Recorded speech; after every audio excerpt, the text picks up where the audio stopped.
काटा और बिखरे सपने।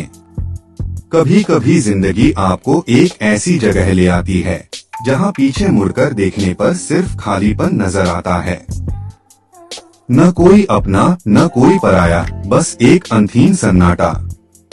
मेरी जिंदगी भी कुछ ऐसी ही हो गई थी। एक समय था जब मेरा घर हंसी ठाकों से गूंजता था। मेरे दोस्त मेरे लिए दुनिया थे और मेरा परिवार मेरी सबसे बड़ी ताकत। पर अब तो न कोई हमदम रहा, न कोई दोस्त रहा, और मैं जिसके सहारे था वो भी मेरे न हुए। मेरा नाम अहमद, एक आम इंसान जिसके सपने आम से थोड़ा बड़े थे। मैंने अपनी जिंदगी का हर पल दूसरों के लिए जिया। जब मेरे दोस्त मुश्किल में होते, मैं उनके साथ खड़ा रहता। जब मेरे परिवार को मेरी जरूरत होती, मैं सब कुछ छोड़कर उनके लिए मौजूद होता। मुझे लगता था कि रिश्ते ही तो सबसे बड़ी दौलत हैं, और मैंने इस दौलत को कमाने में कोई कसर नहीं छोड़ी। लेकिन समय ने अपना रंग दिखाया। पहले मेरे माता पिता चल बसे, जिन्होंने मुझे हमेशा सहारा दिया था। उनकी कमी ने मेरे अंदर एक गहरा शून्य पैदा कर दिया।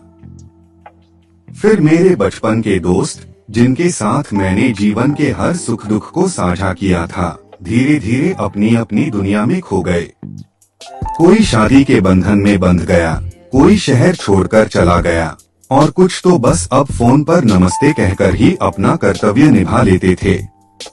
वो हंसी मजाक, वो रात भर की बातें, वो बिना कहे एक दूसरे का दर्द समझना, सब कुछ धुंधला होता गया। और फिर आई सना, मेरी जिंदगी का सबसे खूबसूरत सपना। मैंने उसे अपनी जिंदगी का आधार माना था। मुझे लगा था कि वो मेरी अधूरी जिंदगी को पूरा कर देगी। मैंने उसके लिए अपनी दुनिया बदल दी। अपने सारे सपने, अपनी सारी उम्मीदें उसके नाम कर दी। मैंने उसे वो सब दिया जो मैं दे सकता था, प्यार, विश्वास और बिना शर्त समर्थन। जब भी वो उदास होती, मैं उसके आंसू पोंछता। जब वो परेशान होती, मैं उसके लिए दुनिया से लड़ने को तैयार रहता। मुझे यकीन था कि वो ही मेरी आखिरी मंजिल है। एक दिन सब कुछ बदल गया। बिना किसी चेतावनी के, बिना किसी वजह के, एक दिन सना मुझे छोड़ दिया। उसने कहा, अहमद तुम बहुत अच्छे हो, पर मैं तुम्हारे साथ अपनी जिंदगी नहीं देख सकती। उसके ये शब्द मेरे दिल में तीर की तरह चुभ गए। वो चली गई और अपने पीछे छोड़ गई एक टूटा हुआ इंसान, जिसके पास अब न कोई हमदम था, न कोई दोस्त था, और जिसके सहारे वो जी रहा था, वो भी उसका न हुआ। मैं अकेला रह गया, एक बड़े से घर में जहां मेरी आवाज भी गूंजकर लौट आती थी। वो लोग जिनके लिए मैंने सब कुछ किया था, आज मेरे पास नहीं थे।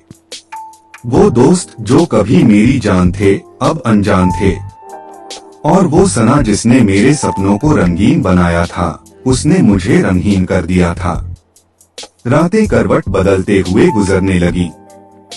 दिन उदासी के साए में डूबने लगे। मुझे समझ नहीं आ रहा था कि मैं कहाँ जाऊं, किससे बात करूं।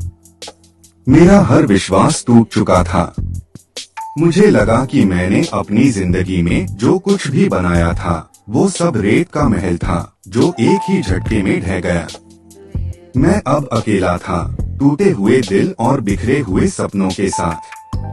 जिंदगी ने मुझे एक ऐसी जगह ला खड़ा किया था, जहां से आगे बढ़ने का कोई रास्ता नहीं दिख रहा था, और पीछे मुड़कर देखने पर सिर्फ अंधेरा था। अब मुझे खुद ही अपना हमदम बनना था, अपना दोस्त बनना था, और खुद ही अपना सहारा बनना था। ये आसान नहीं था, पर शायद यही मेरी नियति थी, एक नई शुरुआत, बिल्कुल अकेले।